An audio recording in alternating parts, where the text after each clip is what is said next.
The nightmare is officially over in Minnesota for the Bengals.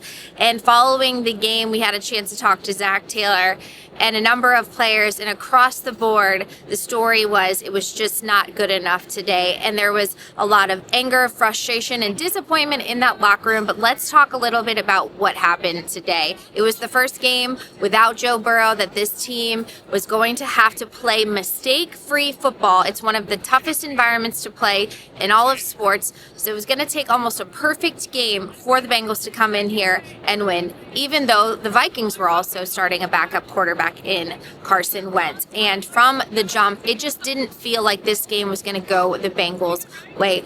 But you also cannot turn the ball over 5 times on the road against a strong Vikings team, and that's exactly what Zac Taylor said was the reason for the loss. He said there's a lot of things that they need to fix, but the number one issue today was the fact that they turned the ball over 5 times, and that's uncharacteristic for this Bengals team with the amount of fumbles that took place, with Jamar Chase fumbling. A number of players were guilty in that aspect of today's loss, but just across the board, it just didn't feel like the sharp performance the Bengals needed to make sure that everyone in the locker room still had that confidence that this season can still be what they want it to be without Burrow. So they will leave Minnesota with a lot of questions to answer, but the number one question coming out of this game is, what are the Bengals going to do to fix the run game? They are the league's worst rushing attack from a statistical standpoint, and you very much felt that today because with Jake Browning, the Bengals are going to have to be able to run the ball better and more effectively to be able to take some of the pressure off of Browning.